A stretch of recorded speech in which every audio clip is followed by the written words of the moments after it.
इस मूवी की शुरुआत में दिखाया जाता है अमेरिका के प्रेसिडेंट थॉमस रॉस को, जो कि पहले यूएस मिलिट्री में जनरल थे। वो अपनी सेक्रेटरी से पूछते हैं कि क्या मेरी बेटी ने कॉल उठाया। प्रेसिडेंट रॉस को अपनी बेटी की बहुत चिंता होती थी। अब रॉस स्टेज पर आ जाते हैं और अमेरिका की जनता को भाषण देने लगते हैं। रॉस के इस भाषण को सैम विल्सन भी सुन रहा है, जो कि इस मूवी का हीरो यानी कि कैप्टन अमेरिका है। मूवी के अगले सीन में दिखाया जाता है मेक्सिको का एक शहर, जहां पर सरपेंट ग्रुप के आदमी किसी खास पैकेज की डिलीवरी के लिए वहां आए। यूएस मिलिट्री उस लोकेशन पर अपनी निगाहें जमाए बैठी थी कि तभी एंट्री होती है इस मूवी के हीरो यानी कि कैप्टन अमेरिका की, जिसका इस मूवी में नाम है सैम विल्सन। कैप्टन अमेरिका के पास वाइब्रेनियम से बना सूट और पंख भी हैं। आप सोच रहे होंगे कि पहले कैप्टन अमेरिका स्टीव था, लेकिन मैं आपको बताना चाहता हूँ एवेंजर्स एंड गेम मूवी में टाइम ट्रेवल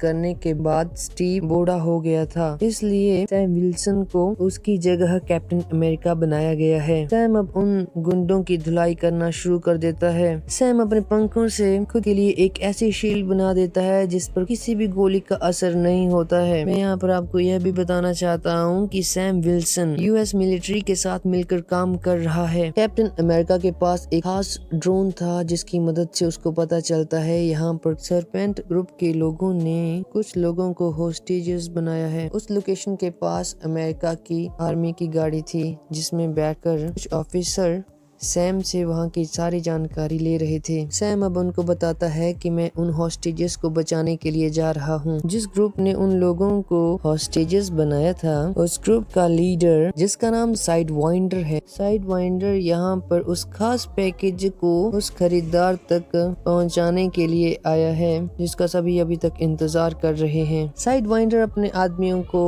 उन मासूम लोगों को मारने का हुक्म देता है और तभी वहाँ पर कैप्टन अमेरिका भी आ जाता है और वह उन मासूम लोगों को सरपेंट ग्रुप के लोगों से बचा लेता है। साइड वाइंडर अब वहाँ से चला जाता है। सरपेंट ग्रुप के आदमी उस खास पैकेज को बाइक्स पर लेकर जा रहे, तभी एंट्री होती है यूएस मिलिट्री के एक जवान टॉरेस की, जो कि अब फाल्कन है और वह कैप्टन अमेरिका के साथ मिलकर काम करता है। टॉरेस बाइक पर सवार उन लोगों से लड़कर उस पैकेज को छीन लेता है। टॉरेस अब सैम के पास आ जाता है और उसे वह पैकेज दे देता है। सैम टॉरेस को अपने साथ किसी खास आदमी से मिलने के लिए जाने को कहता है। टॉरेस मना कर रहा था, लेकिन वह सैम के साथ उस आदमी से मिलने के लिए चला जाता है। सैम टॉरेस की मुलाकात ब्रैडली के साथ करवाता है। सैम टॉरेस को बताता है कि ब्रैडली भी कैप्टन अमेरिका रह चुके हैं। ब्रैडली अब उन्हें यह बताता है कि यूएस गवर्नमेंट ने मुझे 30 सालों तक जेल में बंद करके रखा और कई सालों तक मुझ पर एक्सपेरिमेंट करते रहे। और तभी सैम विल्सन के फोन पर एक कॉल आती है। यह कॉल प्रेसिडेंट की थी और वह उन्हें व्हाइट हाउस में हो रही एक पार्टी में बुलाता है। सैम विल्सन उनको एक शर्त पर वहां पर आने के लिए कहता है। सैम कहता है कि हमारे साथ ब्रैडली भी आएगा, वरना हम व्हाइट हाउस पार्टी में नहीं आएंगे। अब सैम टॉरेस और ब्रैडली दोनों को यह बताता है कि हमें एक पार्टी में जाना है, इसलिए जल्दी से तैयार हो जाओ। ब्रैडली उनके साथ पार्टी में जाने के लिए मना करता है, लेकिन सैम उसे अपने साथ जाने के लिए मना लेता है। अब वो तीनों सूट बूट पहनकर रेडी हो जाते हैं और एक लंबी गाड़ी में बैठकर पार्टी में पहुंच जाते हैं। टॉरेस अब उन दोनों के साथ एक सेल्फी लेता है। तभी वहां पर प्रेसिडेंट की सेक्रेटरी टेलर आती है और सैम को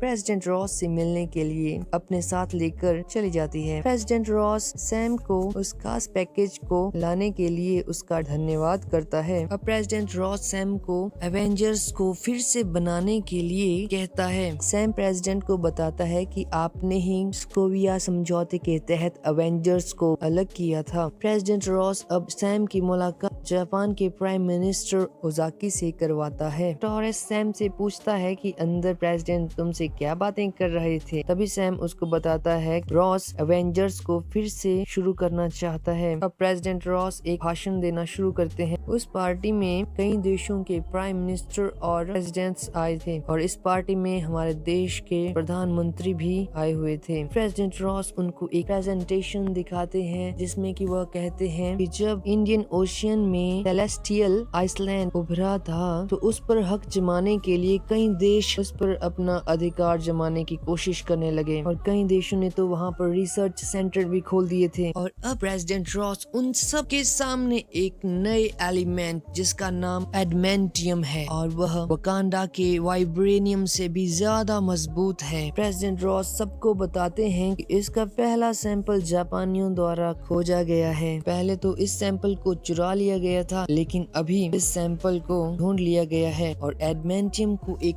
खास सुरक्षित जगह पर रखा गया है और इसका सारा श्रेय कैप्टन अमेरिका और फाल्कन को जाता है। तभी अचानक ब्रैडली के मोबाइल में एक गाना चलने लगता है जिसको सुनते ही उसे पता नहीं क्या हो जाता है और वह प्रेसिडेंट पर गोलियां चलाने लग जाता है। ये तो शुक्र था कि रॉस के सामने बुलेट प्रूफ ग्लासेस थे और उसकी वजह से प्रेसिडेंट रॉस को गोलियां नहीं लगती हैं और वह बच जाता है। ब्रैडली प्रेसिडेंट रॉस को गोलियां मारने के बाद वहाँ से भागने लगता है। सैम विल्सन भी ब्रैडली के पीछे भाग रहा था। ब्रैडली सैम का एक खास दोस्त है। सैम भी हैरान है कि ब्रैडली ऐसा कैसे कर सकता है। ब्रैडली ज्यादा दूर तक नहीं भाग पाता और पुलिस वाले उसे चारों तरफ से घेर लेते हैं। सैम भी वहाँ पर आ जाता है और ब्रैडली को आत्मसमर्पण करने के लिए कहता है। ब्रैडली सैम को बताता है कि मैं तो हॉल में था और मैं यहाँ तक कैसे पहुँच गया मुझे नहीं पता। पुलिस वाले ब्रैडली को अब गिरफ्तार कर लेते हैं। सैम अब जल्दी से भागकर प्रेसिडेंट रॉस के पास पहुँचता है। कहता है कि ब्रैडली ऐसा नहीं कर सकता, शायद इसके पीछे कुछ और ही बात है। तभी वहाँ पे रूथ बाट नाम की लड़की आ जाती है क्योंकि प्रेसिडेंट रॉस की सिक्योरिटी एडवाइजर है। बात करें रूथ बाट की तो वह एक ब्लैक विडो है। सैम प्रेसिडेंट रॉस को बताते हैं कि ब्रैडली एक देशभक्त है, एक सच्चा देशभक्त और अपने देश के राष्ट्रपति पर वह कैसे गोली चला सकता है। रूथ बाट कहती है कि वह 30 साल तक जेल में रहा है, शायद उसी का बदला वह प्रेसिडेंट को मार कर लेना चाहता हो। प्रेसिडेंट रॉस सैम को इन सब से दूर रहने के लिए कहते हैं। ब्रैडली ने एक प्रेसिडेंट पर हमला किया था इसलिए उसे अमेरिका के खास जेल में रखा गया होता है। सैम विल्सन ब्रैडली से मिलने के लिए उस जेल में आता है। सैम उसे बताता है कि मैं जल्दी से ही तुम्हें इस जेल से छुड़वा लूंगा, मैं पता करके ही रहूंगा कि इन सब के पीछे किसका हाथ है। प्रेसिडेंट की सिक्योरिटी एडवाइजर रूथ बाट उन दोनों के बीच की बातों को सुन रही थी। सैम अब उस जेल से घर आते हुए टॉरेस को कॉल करता है और उसे व्हाइट हाउस की कैमरा रिकॉर्डिंग चेक करने के लिए कहता है। टॉरेस कैमरा रिकॉर्डिंग में देखता है कि ब्रैडली का फोन चमक मार रहा है और तुरंत उसके बाद प्रेसिडेंट पर गोलियां चला देता है। टॉरेस सैम को बताता है कि ठीक उसी समय कुछ और लोगों के फोन भी ब्रैडली के फोन की तरह चमकने लगे और वो भी बंदूकों से गोलियां चला रहे थे। रूथ बाट भी उस दिन की कैमरा रिकॉर्डिंग चेक कर रही थी। सैम और टॉरेस इस केस के जड़ तक पहुंचने की पूरी कोशिश करने लगते हैं। तब उन्हें पता चलता है कि किसी ने जानबूझकर ब्रैडली के जरिए प्रेसिडेंट रॉस को नुकसान पहुंचाने के लिए उस पर हमला करवाया। मूवी में आगे दिखाया जाता है कि सरपेंट ग्रुप का लीडर साइडवाइंडर सैम पर गोलियां बरसाने लग जाता है। वह सैम की गाड़ी को बम से उड़ा देता है लेकिन सैम बच जाता है। सैम साइडवाइंडर से लड़कर उसको हरा देता है और उससे कहता है कि तुम मुझे मारने के लिए इतनी दूर मैक्सिको से यहाँ तक आए हो और वो भी खुद, लगता है तुम्हें यहाँ पर किसी ने मुझे मारने के लिए भेजा है। सैम अब साइडवाइंडर को घायल कर देता है। साइडवाइंडर के फोन पर एक कॉल आती है। कॉल करने वाला सैम को बताता है कि तुम काफी अच्छा लड़े और आगे का समय बहुत ही भयानक होने वाला है और कॉल काट देता है। मूवी में आगे दिखाया जाता है कि प्रेसिडेंट रॉस एक वीडियो कॉन्फ्रेंसिंग के जरिए इंडिया के प्राइम मिनिस्टर के साथ बात कर रहे हैं। भारत के प्रधानमंत्री प्रेसिडेंट रॉस को जापान को मनाने के लिए कहते हैं। सैम अब अपने ऑफिस आ जाता है। वह टॉरेस को बताता है कि साइडवाइंडर जेल से वापस आते हुए मुझसे टकरा गया था और अब वह पुलिस कस्टडी में है। सैम विल्सन अब टॉरेस को रूथ बाट के बारे में पता करने को कहता है। टॉरेस को रूथ बाट के बारे में जो जानकारी मिली उसे देखकर टॉरेस के होश उड़ जाते हैं। उसे पता चलता है कि रूथ बाट एक ब्लैक विडो है और हमें रूथ बाट के मामले में टांग नहीं अड़ानी चाहिए। अब टॉरेस को उस लोकेशन का पता चल जाता है जहां से साइडवाइंडर के मोबाइल पर लास्ट कॉल आई थी और यह वेस्ट वर्जीनिया का एक सुनसान सा इलाका है और उस जगह का नाम है कैंप इको 1। सैम अब टॉरेस को कहता है कि जल्दी से अपनी ड्रेस को तैयार कर लो क्योंकि हमें जल्दी से उस लोकेशन पर जाना होगा।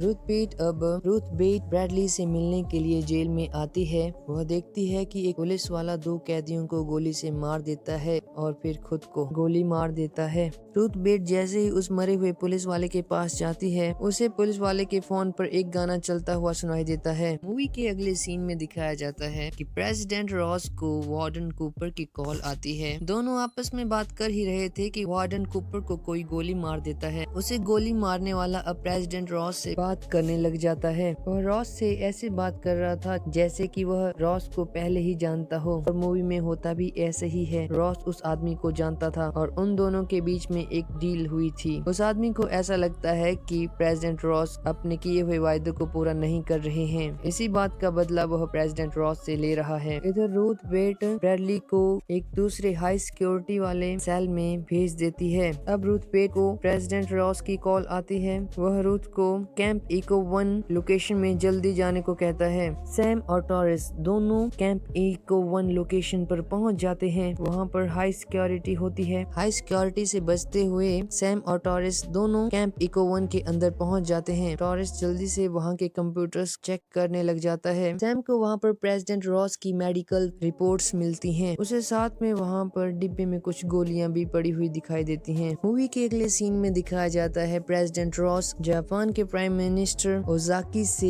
एडमेंटियम एलिमेंट के ऊपर बात कर रहे हैं। रॉस उसे भरोसा दिलाता है कि अमेरिका अपने वादे के मुताबिक एडमेंटियम को सब देशों में बांटेगा, लेकिन ओजाकी को प्रेसिडेंट रॉस की बातों पर भरोसा नहीं होता है। सभी प्राइम मिनिस्टर ओजाकी रॉस को वह फाइल दिखाता है जिसमें कि यह लिखा होता है कि एडमेंटियम के पैकेज को चुराने के पीछे रॉस का हाथ है। रॉस उसे कहता है कि अगर मैंने एडमेंटियम चुराया होता तो उसे बचाने के लिए मैं कैप्टन अमेरिका को वहां पर क्यों भेजता। इधर सैम और इसको यह पता चल जाता है कि यहाँ पर जो कोई भी रहता है उसके पास कई लोगों का डाटा है, और उसने एक तरीका ढूंढा है जिससे वह चमकती हुई लाइट से किसी को भी अपने वश में कर सकता है और गाना लगाकर उन सब को एक्टिवेट कर देता है। अब एंट्री होती है इस मूवी के विलन की, यानी कि सैमुअल स्टर्न्स की। इस मूवी में जितने भी कांड हो रहे हैं उन सब के पीछे सैमुअल स्टर्न का ही हाथ है। सैमुअल उन्हें बताता है जो भी होना होता है वह मुझे पहले ही पता चल जाता है। मेरी इस बात का पता चलते ही रॉस ने 16 सालों तक मुझे इस जगह में कैद रखा और अपने ऊपर आने वाली हर मुश्किल को मेरे माइंड के जरिए सॉल्व करता, और मेरे ही कारण रॉस ने इतना बड़ा मुकाम हासिल किया है।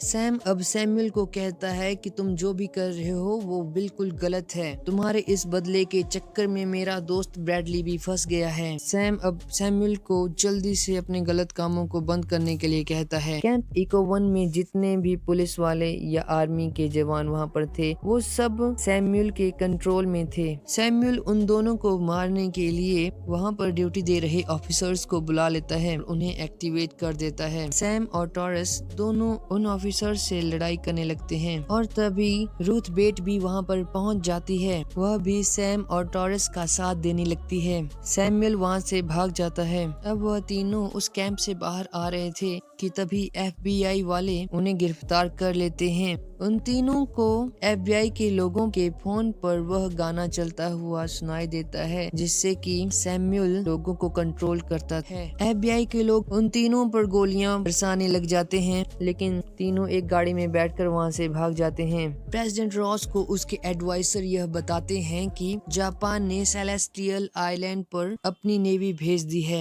वह एडमेंटियम एलिमेंट को अकेले हड़पना चाहता है। और अब मूवी में जिक्र होता है कि फ्रांस और इंडिया भी इस एलिमेंट पर अपना हक जमाना चाहता है। एडवाइजर प्रेसिडेंट रॉस को जल्दी से उन सभी प्रेसिडेंट और प्राइम मिनिस्टर से मीटिंग करने के लिए कहते हैं। प्रेसिडेंट रॉस उनसे कहता है कि एडमेंटियम एलिमेंट पर अगर किसी का हक होगा तो वो अमेरिका का ही होगा। इसीलिए प्रेसिडेंट रॉस उनको ये ऑर्डर देता है कि जल्दी से हमारी नेवी को सेलेस्टियल आइसलैंड पर भेजने की तैयारी करो और मैं भी उनके साथ उस आइसलैंड पर जाऊंगा। सैम, टॉरिस और रूथ बेट ये तीनों सैमुअल स्टर्न को ढूंढने के लिए कमांडर डेनिस की मदद लेते हैं। मूवी में आगे दिखाया जाता है कि सैम की मुलाकात अब सरपेंट ग्रुप के लीडर साइडवाइंडर से होती है। साइडवाइंडर वही आदमी था जिसने एडमेंटियम एलिमेंट को जापान से चुराया था। साइडवाइंडर फिलहाल जेल में ही था। सैम विल्सन उससे सैमुअल के बारे में पूछता है। साइडवाइंडर सैम को बताता है कि सैमुअल हमें एक मलबे के नीचे दबा हुआ मिला था। वह ब्रूस बैनर के खून से इन्फेक्टेड था, लेकिन उसे उस खून से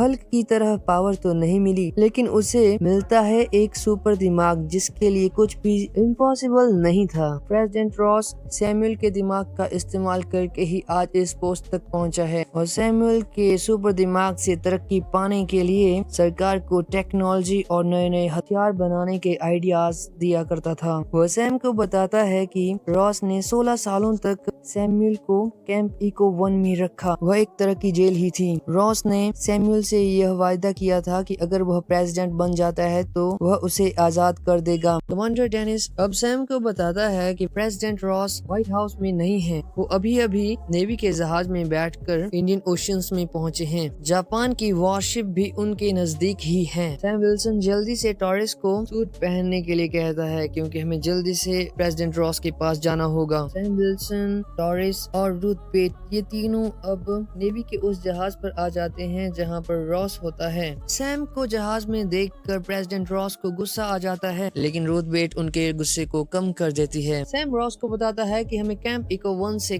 कुछ ऐसी जानकारी मिली हैं जिन्हें अगर आप चाहें तो हम यहीं पर डिस्कस कर सकते हैं। सैम की बातें सुनकर रॉस थोड़ा शांत हो जाता है। सैम रॉस को बताता है कि कैंप इको 1 में आपने जिस सैमुअल स्टर्न को रखा था उसने उस जेल में रहकर एक ऐसी टेक्नोलॉजी बनाई है जिससे वह किसी के भी दिमाग को कंट्रोल कर सकता है और जो चाहे उससे करवा सकता है। प्रेसिडेंट रॉस को सैम की बातों पर यकीन नहीं होता, लेकिन सैम अपनी बातों से उसको यकीन दिलाता है कि एडमेंटियम का चोरी होना, व्हाइट हाउस में आप पर गोली चलाना और जापान को यह खबर देना कि एडमेंटियम को चोरी करने में आपका हाथ है, इन सब के पीछे सैमुअल स्टर्न का ही हाथ है और अब वो आपके और जापान के बीच में दुश्मनी पैदा करना चाहता है। सैम प्रेसिडेंट रॉस से कहता है कि जब मैं कैंप इको 1 में गया था तब मुझे वहां पर आपकी मेडिकल रिपोर्ट्स मिली थी और तभी उन दोनों को पता चलता है कि अमेरिकी फाइटर प्लेन्स में बैठे हुए दोनों पायलट्स ने जापानी वॉरशिप पर हमला कर दिया है। अमेरिकी सेना उन फाइटर प्लेन्स के साथ कोई भी संपर्क नहीं बना पा रही थी।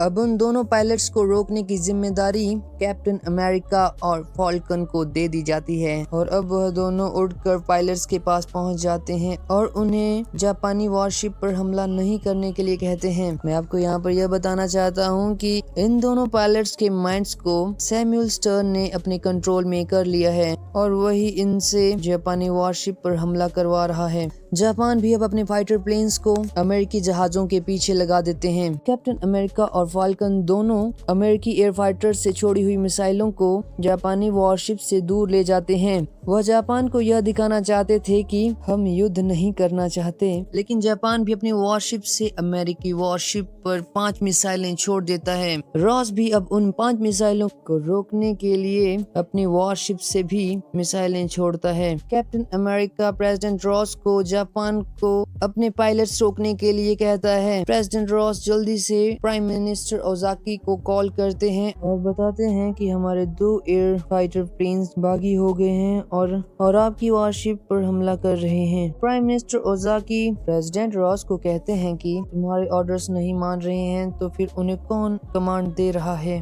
और वह किसके कहने पर मैं सब जानता हूँ, और ओजाकी कॉल को काट देता है। कैप्टन अमेरिका और फाल्कन अपने एक पायलट को एयर फाइटर प्लेन्स में से बाहर निकाल देते हैं। तभी वह देखते हैं कि जापानी एयर फाइटर प्लेन्स अब कैप्टन अमेरिका और फाल्कन इन दोनों पर प्लेन से फायरिंग करना शुरू कर देते हैं। अमेरिका का दूसरा पायलट अपनी आखिरी मिसाइल को जापानी वॉरशिप पर छोड़ देता है। फाल्कन उनमें से एक मिसाइल को तो तबाह कर देता है, लेकिन दूसरी मिसाइल को ब्लास्ट करके वह खुद भी घायल हो जाता है। अमेरिकी एयर फाइटर प्लेन अब सीधा जापानी वॉरशिप की तरफ जाने लगता है, लेकिन कैप्टन अमेरिका उस एरोप्लेन के पास पहुंच जाता है और पायलट को प्लेन में से बाहर निकाल देता है और अपने वाइब्रेनियम के बने सूट में लगे रेड विंग्स के जरिए उस फाइटर प्लेन को जापानी वॉरशिप से दूर ब्लास्ट करवा देता है। जापानी एयरक्राफ्ट में बैठे पायलट्स प्राइम मिनिस्टर ओजाकी को कहते हैं कि कैप्टन अमेरिका ने हमारी वॉरशिप को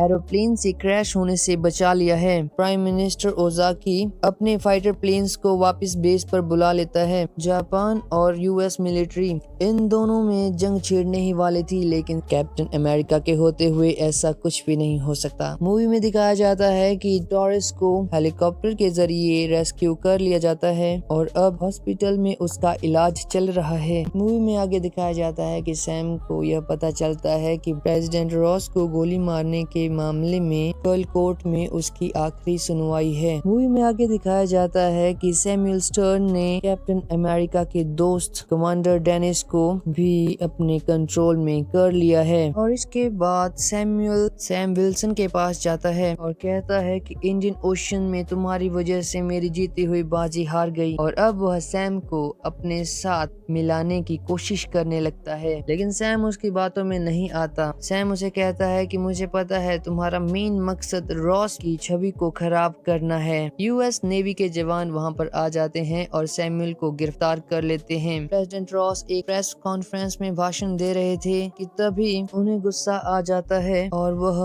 हल्क बन जाते हैं। वहां पर मौजूद सभी लोग उस रेड हल्क को देखकर डर जाते हैं। रेड हल्क अब वहां पर तबाही मचाने लग जाता है। तभी रेड हल्क को रोकने के लिए कैप्टन अमेरिका वहां पर आ जाता है। वो रेड हल्क को रोकने की पूरी कोशिश करता है, लेकिन रेड हल्क कैप्टन अमेरिका के पीछे पड़ जाता है। रेड हल्क पूरे व्हाइट हाउस की बिल्डिंग को तबाह कर देता है। कैप्टन अमेरिका रेड हल्क को उस जगह पर ले जाता है जहां वह अपनी बेटी के साथ टहलने के लिए जाया करता था। हल्क बहुत गुस्से में था, लेकिन सैम उसके गुस्से को कम करने के लिए इस जगह को गौर से देखने के लिए कहता है, लेकिन हल्क बहुत गुस्से में था, इसलिए वह कैप्टन अमेरिका पर वार कर देता है। कैप्टन अमेरिका ने जो सूट पहना हुआ है उसके पंख को उखाड़ देता है। अब कैप्टन अमेरिका अपने बचे हुए पंख को हल्क के पेट में घुसा देता है। अब वहाँ पर एक बहुत जोरदार धमाका होता है, जिसकी वजह से दोनों बहुत दूर गिरते हैं। सैम को बचाने के लिए रूथ बेट और उसकी टीम भी वहाँ पर आ जाती है। हल्क भी अब उठ जाता है और दोनों एक दूसरे की तरफ आगे बढ़ने लगते हैं। कैप्टन अमेरिका हल्क को कहता है कि हमें पता है कि तुमने बहुत बुरे काम किए हैं, लेकिन अब तुम उन गलत कामों को सुधार रहे हो। तुम्हारे पास यही मौका है खुद की गलती को सुधारने का। आज तुम सारी दुनिया को और अपनी बेटी को बता सकते हो कि तुम दिल के कितने अच्छे हो। तभी पेड़ का एक पत्ता उड़कर हल्क के पास पहुंचता है। अब उसे अपने किए पर पछतावा होता है और उसका गुस्सा अब शांत हो जाता है और वह नॉर्मल प्रेसिडेंट रॉस बन जाता है। रॉस घायल था, इसलिए उसे मेडिकल ट्रीटमेंट के लिए ले जाया जाता है। मूवी में दिखाया जाता है कि सैम विल्सन के दोस्त ब्रैडली को जेल से रिहा कर दिया जाता है। मूवी के अंत में दिखाया जाता है कि प्रेसिडेंट रॉस को एक जेल में बंद करके रखा गया है और उससे मिलने के लिए उसकी प्यारी बेटी आई है। दोनों अब आपस में बात कर रहे थे। और हाँ, टॉरस के बारे में बताना तो हम भूल गए। टॉरस फिलहाल हॉस्पिटल में है जहाँ पर उसका इलाज चल रहा है और वो भी जल्दी ही ठीक हो जाएगा। दोस्तों, आपको हमारी इस मूवी की एक्सप्लेनेशन कैसी लगी कमेंट करके जरूर बताएं और हाँ, वीडियो को लाइक करना और चैनल को सब्सक्राइब करना ना भूलें।